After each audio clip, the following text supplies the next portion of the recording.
누가복음 8장 22절에서 25절까지의 말씀 마음을 집중하여 함께 봉독합니다.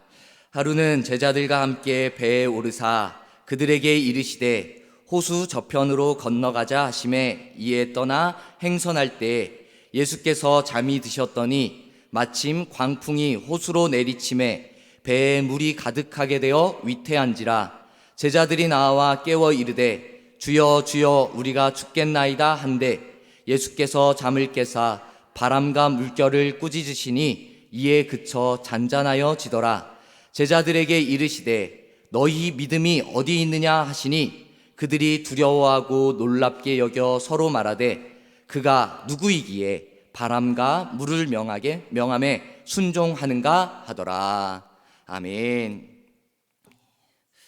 우리 예수님께서는 제자들을 부르시고 그들에게 진정한 행복을 가르치시며 말씀하여 주십니다.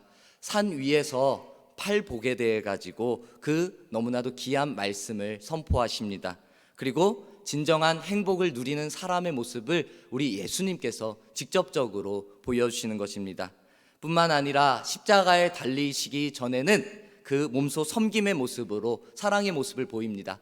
제자들의 발을 씻겨주시면서 그 무릎을 꿇고 그렇게 고개 숙이는 모습으로 섬기며 사랑의 모습을 실천하였습니다. 우리는 이 예수님의 십자가로 이루어진 하나님의 사랑을 믿고 그 하나님의 사랑을 서로 간에 나누며 실천하는 모습이 분명히 있어야 하는 것입니다. 이것이 예수님께서 우리에게 가르쳐 주신 진정한 행복을 소유하고 실천하는 믿음의 사람들의 모습이 되는 것입니다. 세상 모든 사람들, 믿음의 사람뿐만 아니라 세상의 모든 사람들이 내가 행복하게 살아가기를 소망합니다. 행복은 누구나 바라는, 당연히 갖고 싶어하는 좋은 것입니다. 그런데 그 모든 사람들이 행복함을 누리며 살아가지는 못합니다. 잠깐의 행복함을 누릴 수는 있지만 계속해서 영원히 행복함을 이 세상 속에서는 누리지를 못하는 것입니다. 다시 말해 우리에게 좋은 일이 생기면은 그 일들로 인하여서 행복함을 누리고 만족함을 누리고 기쁨을 누립니다. 그런데 그 좋은 일이 사라집니다. 나쁜 일이 이어집니다. 안 좋은 일이 생깁니다.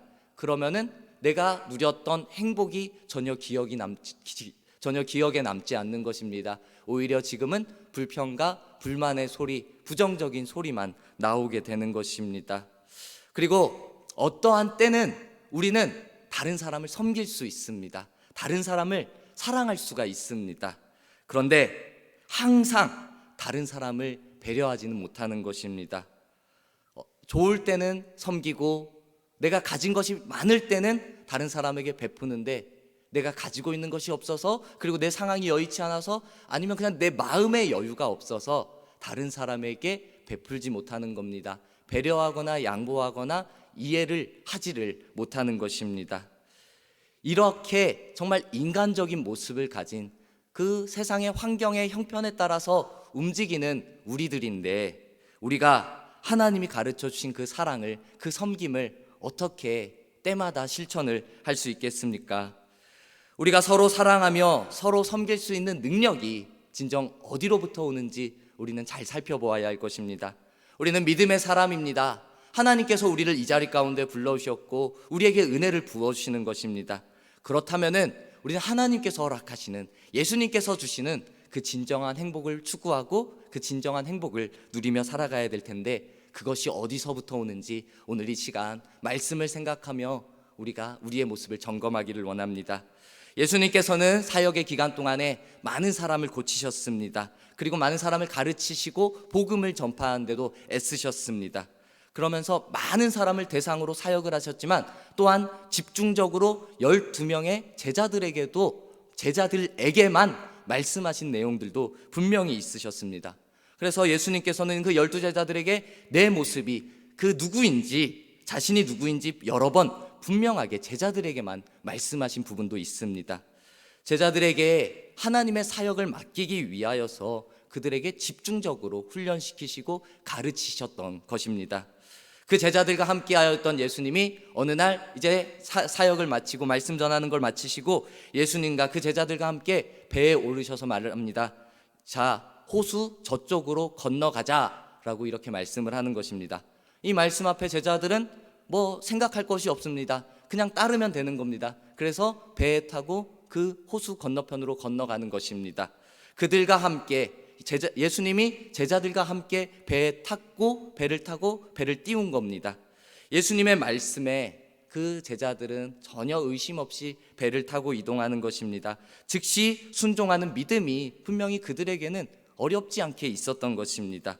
어찌 보면은 그 제자들에게는 우쭐함이나 약간의 교만함이 있었을지도 모르겠습니다.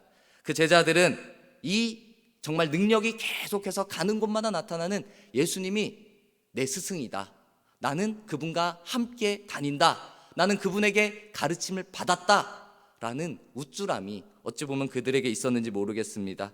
사람들 앞에서 기적을 행하는데 내가 그 기적을 직접 봤어, 저건 진짜야 라는 그 마음이 그들 안에 있고 뿌듯하게 느꼈을지도 모르겠습니다.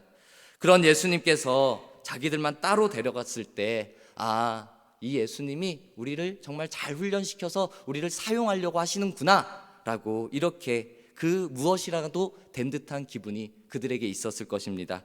그들은 이제 예수님과 함께 배에 타고 호수를 건너가는 것입니다. 그런데 이제 배에 탔습니다. 그런데 예수님께서 어떠한 모습입니까? 그 배에서 말씀하시고 가르치시냐? 아니었습니다. 예수님께서는 그 배에 타시고 얼마 가지 않아 바로 성경에서는 잠에 드셨다라고 이렇게 나옵니다.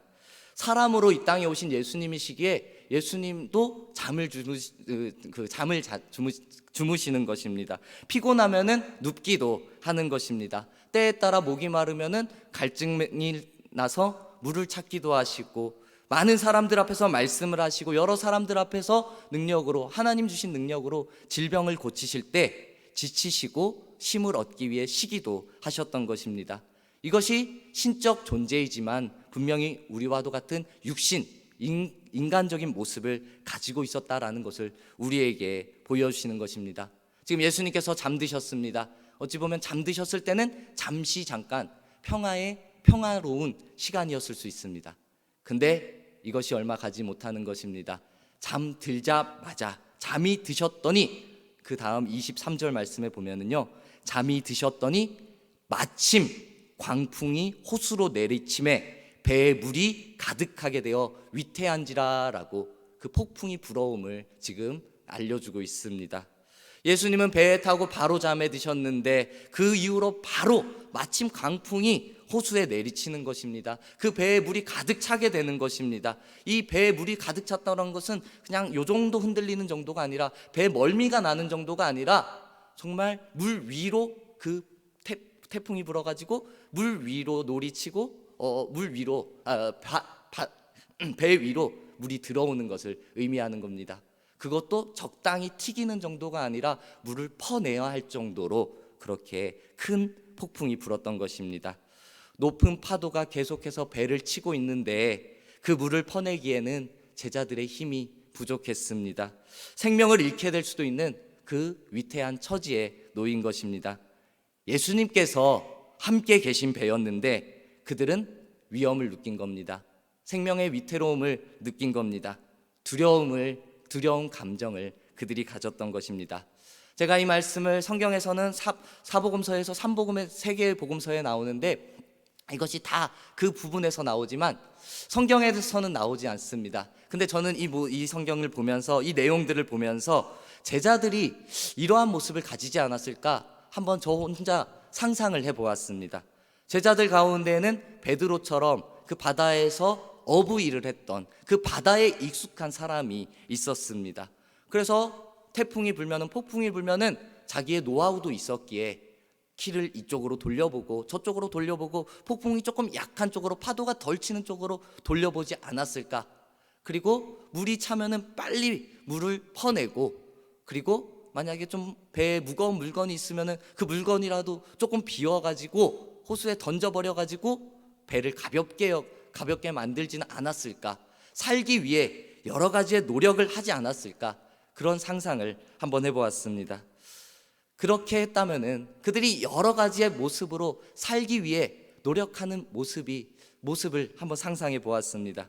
그런데 오늘 말씀에 이 부분은 나오지 않지만 이어져 나오는 부분은 분명합니다.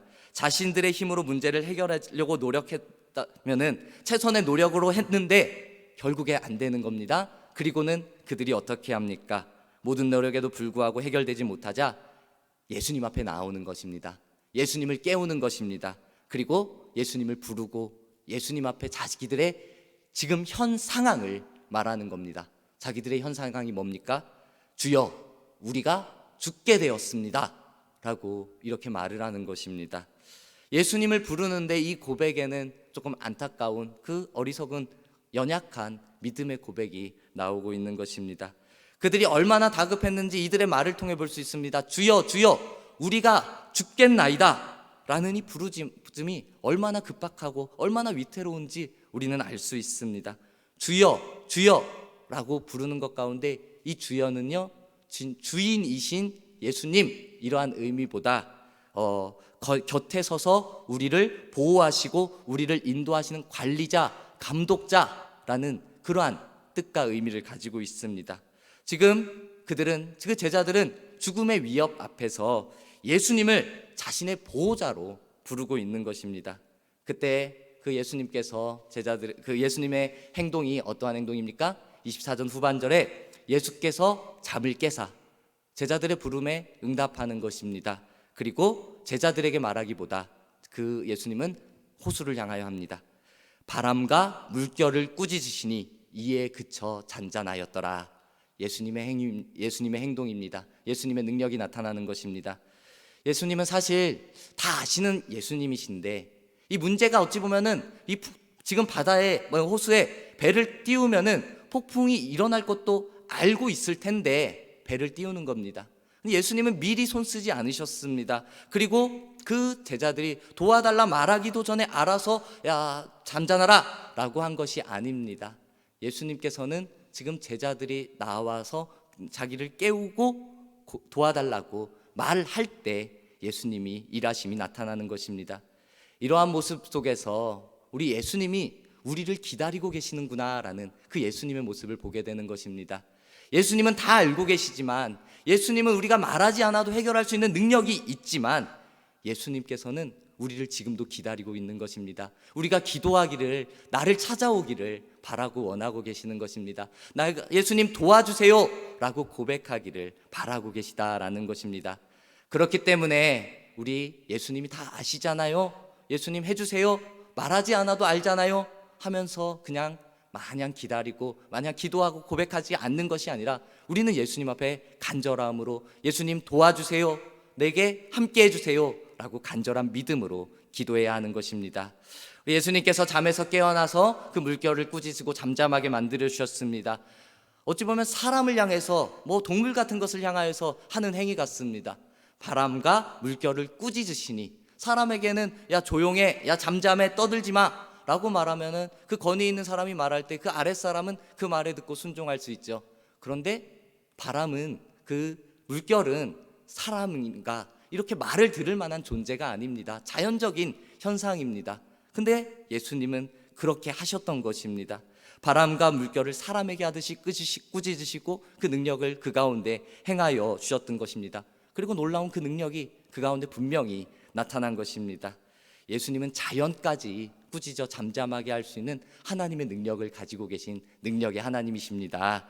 오늘 말씀에 이어서 나오는 부분들 보면은 그 권능이, 그 능력이 계속해서 나옵니다. 거라사 광인을 온전하게 만들어 주십니다. 오랫동안 그 귀신 들려서 옷도 입지 않고 집에 거하지도 않고 무덤 사이에서 거하던, 사람들이 무서워하던 그 존재 가운데 예수님이 찾아가셔서 많은 귀신 들린 그 사람에게 선포하고 쫓아내 주시는, 나오라고 명령할 때 그 사람의 정신이 온전하여지는 것입니다. 또 그 다음에도 회당장 야이로의 죽은 딸을 살리는 내용이 이어져 나옵니다. 예수님은 그 아버지에게 두려워하지 말고 너가 믿기만 해라, 그리하면 딸이 구원을 얻으리라 라고 담대히 선포하는 것입니다. 죽은 아이를 위하여서 울고 통곡하는 이들에게 말합니다. 울지 마라, 죽은 것이 아니라 이 아이가 잔다 라고 선포하면서 예수님께서는 그 죽은 아이의 손을 잡고 아이야 일어나라 라고 말씀하실 때, 선포하실 때 그 능력이 그 가운데 나타나 아이가 다시 생명을 얻게 되는 것입니다.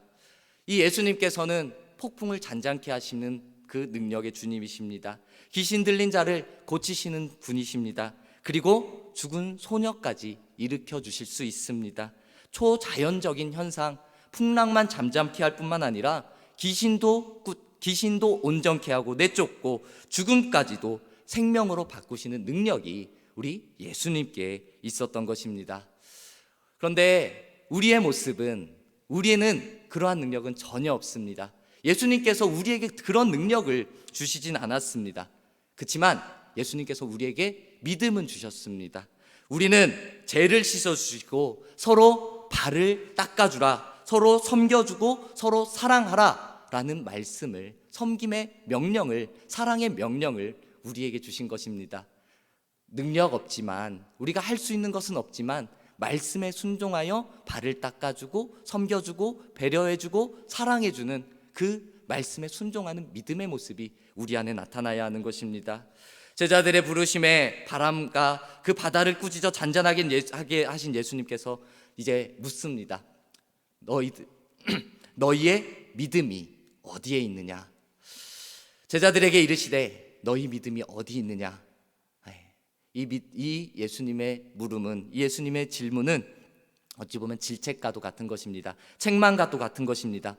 그런데 그냥 질책이라고 책망이라고 해가지고 너희에게 믿음이 있었다면은 이 폭풍이 없었을 것이다, 이러한 책망이 아닙니다. 너희들에게 믿음이 있었다면은 그들에게 폭풍 앞에 명령하여 잠잠하라 할 수도 있었을 것이다, 이것에 대한 책망도 아닙니다. 이 책망은 지금 위험한 상황이라 할지라도 내가 너희와 함께 있는데 내가 너희를 지킬 것이다 라는 이 믿음이 왜 너희 안에 없느냐? 너희는 나와 함께 하는데 안전할 것이다, 나를 의지하는 믿음이 왜 너희 안에 없느냐라고 책망하는 내용인 것입니다. 제자들은 예수님께서 건너편으로 가자고 하실 때 그 말씀에 순종하여 배를 타고 이동하는 그 순종의 믿음은 분명히 있었습니다. 그들은 생명이 위태하게 될 때 예수님 앞에 주여 주여 라고 부를 지를 정도의 믿음도 있었습니다. 그런데 제자들은 예수님을 주님이라고 부르면서도 그 뒤에 말하는 것이 우리가 죽게 되었사옵나이다, 절망적인 고백을 하는 것입니다. 예수님이 계시는데 그 주님을 부르면서도 우리가 죽게 되었습니다 라고 절망적인 상황만 바라보는 것입니다. 끝장났다고, 예수님 우리 끝났어요 라고 안타까운 마음만 가지고 있는 것입니다. 제자들은 예수님 옆에 함께 있었습니다. 함께 사역을 감당했었습니다. 예수님께서는 분명히 그 일하시는, 사역하시는 것을 그들은 받고 병고침을 받고 능력을 보았는데도 예수님을 온전히 믿고 의지하지 못하는 그 연약한 믿음이 그 제자들에게 있었던 것입니다.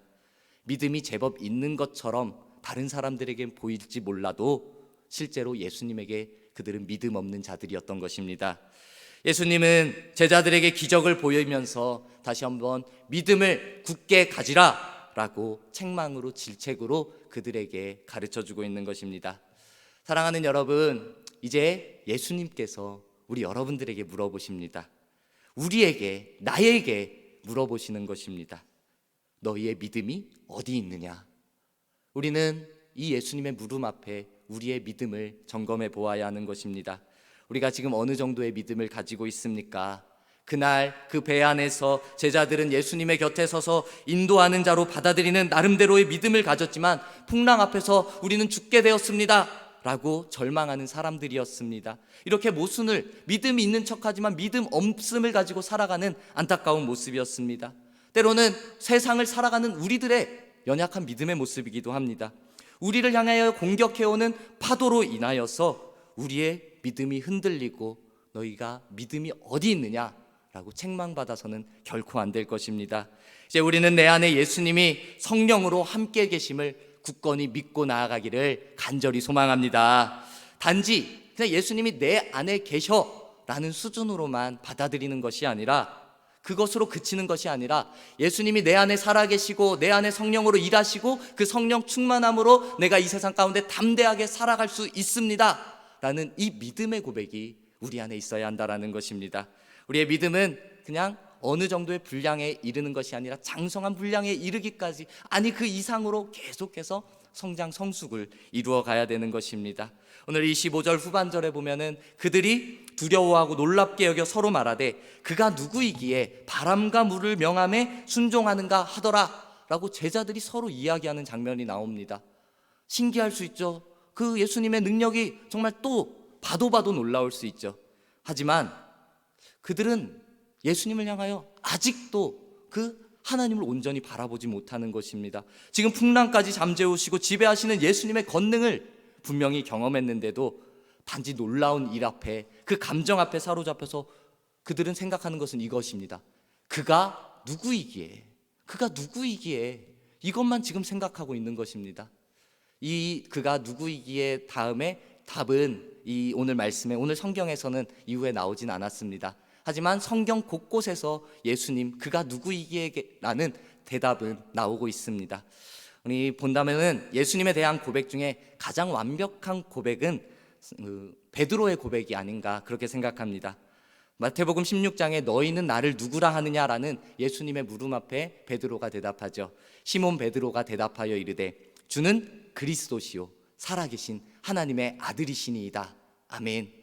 이 고백이 정말 최고의 고백, 완전한 고백이 되어지는 것입니다. 이 고백 안에 예수님의 모든 것이 들어있는 것입니다. 베드로의 고백 안에는, 이 안에는 이러한 뜻이 있는 것입니다. 예수님은 하나님께 기름 부음 받으신 분으로서 하나님의 일을 위하여 이 땅에 오신 분이십니다. 우리는 당신 예수님을 오랫동안 기다렸습니다. 기대했습니다. 예수님만이, 당신만이 유일하시고 완전하시고 전능자가 되시는 분이십니다. 그 예수님 당신만이 언제나 살아서 역사하시는 우리의 구원자 하나님이 되십니다 라는 이 믿음의 고백이 이 베드로의 고백의 안에 다 들어가 있는 것입니다. 이제는 우리 또한 이 베드로의 고백을 항상 받아들이고 우리의 입술로, 우리의 마음으로 고백하시기를 간절히 소망합니다. 주는 그리스도시요 살아계신 하나님의 아들이시니이다. 이 고백이 우리 안에 살아있다면 우리는 흔들림이 없을 것입니다. 세상이 우리를 공격한다 할지라도 그 유혹 앞에서 담대하게 예수 그리스도의 이름을 선포하며 나아갈 수 있는 것입니다. 예수님만이 유일하시고 예수님만이 영원하시고 예수님만이 전능자가 되시며 구원자가 되어주시는 것입니다. 우리 예수님의 권능을 믿는 우리 모두에게 영원한 생명과 그리고 이 세상을 이겨나갈 수 있는 힘을 허락해 주십니다. 누구든지 예수님 안에 있으면은 우리는 연약해도 새로운 피조물로 거듭나게 되어져 있습니다. 주님의 크신 권능을 경험하고 드러내며 하나님 앞에 영광 돌리며 살아갑시다. 우리에게 너희 믿음이 어디 있느냐라는 책망을 받을 것이 아니라 오늘도 나와 함께 하시는 예수님 앞에 영광 돌려 주님께서 기뻐하시고 칭찬하시는 귀한 믿음을 소유하고 승리함으로 살아가는 우리 모든 성도님들이 되기를 주님의 이름으로 축복합니다. 아멘.